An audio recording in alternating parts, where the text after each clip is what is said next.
Hello, I'd like to share a short story from the life of Jesus.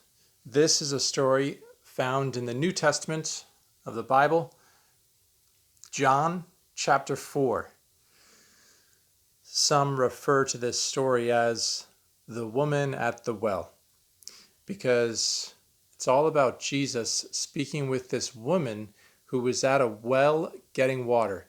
And the disciples were hungry, his followers, his students were hungry, so they had already gone into town to get some food. Then this woman comes up to the well to get some water. Jesus asks her for some water also, and they talk a little bit, and Jesus brings up the subject of living water, that he could provide living water. He says that I can give you a fountain of water springing up into everlasting life. So it gets a lot deeper. He's bringing up something about eternity, a lot deeper than just asking for a cup of water. And she is interested. She's clearly intrigued. She wants to know more. She says, "Yes, please give me this water that I may not thirst nor come here to draw." She seems to still be talking about normal water we would drink. But Jesus knows something else about her life, and he brings that up. He says, "Go call your husband and come here." And then she honestly says, "I have no husband." Jesus then reveals his prophetic knowledge, what he knew about her life, and he says, "You have well said, I have no husband. For you have had 5 husbands, and the one whom you now have is not your husband. In that you spoke truly." And then she says, "Sir, I perceive that you are a prophet."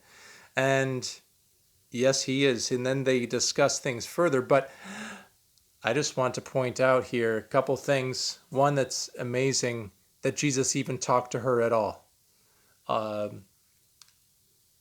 Here in Austria, even the newspaper, most people would not respect someone who was married 5 times, right? It would be in the newspaper, this celebrity or that celebrity, oh, now their 5th marriage didn't work out either, and now they're dating another person.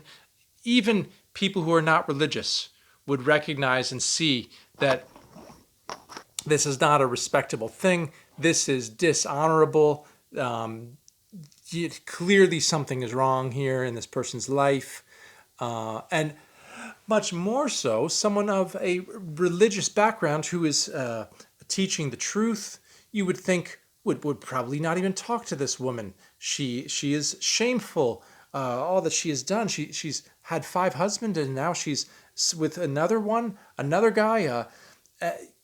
You would expect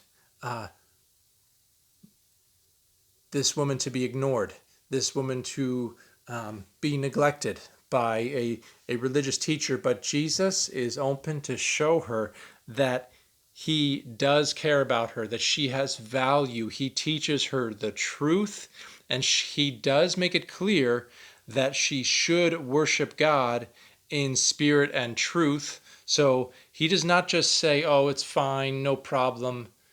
No, no. He goes on to teach further, and he says that those who worship God must worship in spirit and truth. She then sees that he is the Messiah. Her eyes are being opened. Her understanding of who he is quickly increasing. And so in John chapter 4, verse 25, she says, "I know that the Messiah is coming, who is called the Christ. When he comes, he will tell us all things." Jesus says to her, "I who speak to you am he." And then that woman puts down her water pot, goes into the city, and invites other people to come meet this man, saying, "Could this be the Christ?" In other words, could this be the Messiah? So she brings many more people to meet him. Jesus spends 2 more days in that city, that area, and it says that many more believed because of his own word, the further teachings of Jesus. They saw that he was the Messiah, the Christ, the Savior of the world, it says. And how special it is that this happened by the initial meeting that Jesus had with this woman who, yes, had not been living an honorable lifestyle, uh, was had had 5 different husbands, and yeah,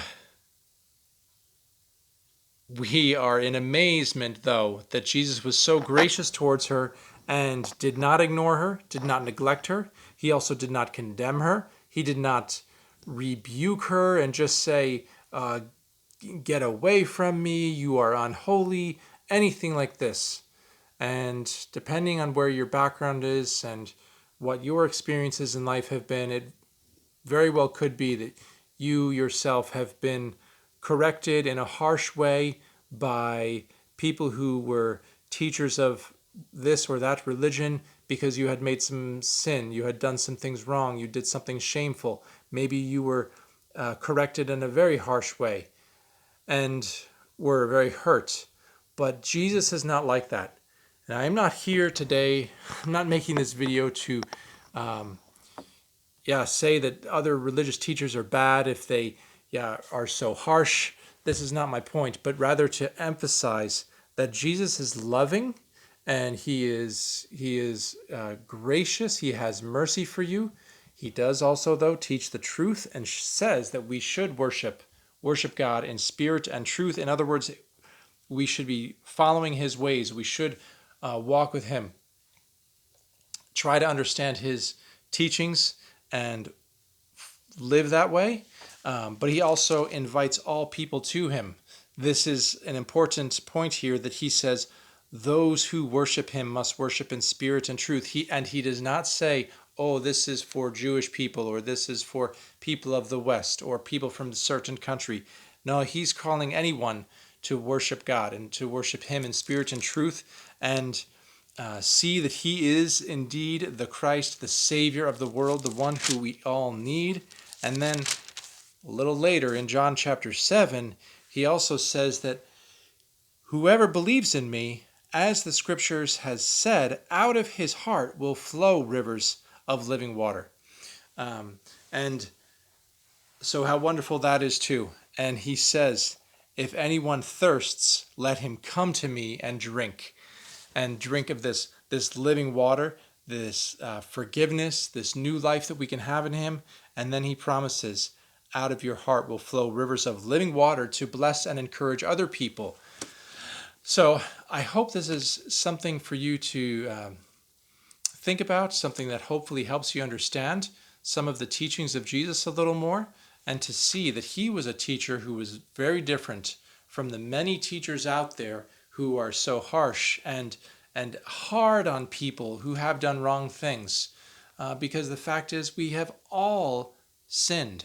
We have all, me too, we have all fallen short of the glory of God.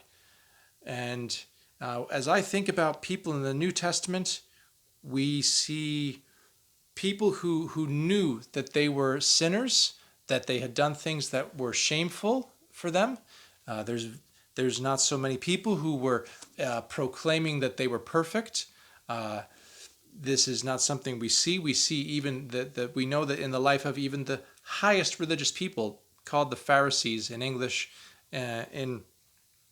would have been also making sacrifices for their sin. They thought that they were very righteous. Yes, it's true. They thought they were living God's law, but generally speaking, this argument that we see today in the society, in many places, that, oh, I'm a good person and I'm good enough to get into heaven, this kind of thing, I just don't see it so often coming up in the New Testament, but rather we see sinners. We see people who are bringing sacrifices to the temples to as a sacrifice for their own sin. But Jesus was loving and gracious to them, especially as we see in this story. And yes, He did for sure rebuke very clearly, very harshly those who were hypocrites. That was part of the New Testament too. We see it coming up again and again. Those who did think that they were righteous and so good.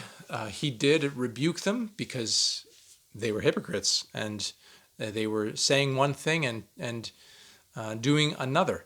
And Jesus was not happy with that. So those people he did rebuke more directly, more harshly, because he was quite upset that they were presenting themselves as holy people when they were really not. But for people like this woman who was honest about having had 5 husbands and now with a 6th guy, he showed truth, he showed mercy and grace. And so, yeah, I hope this is an encouragement for you to know that there is forgiveness in Jesus and even for everlasting life, like he mentioned to this woman, that in Jesus you can find everlasting life. So I do encourage you to click on the link below. You can even read the Bible in online through your phone or computer, and if not, pick up a copy of the New Testament and read the teachings of Jesus for yourself, because that's an encouragement for our heart and soul. So God bless you. Have a great day.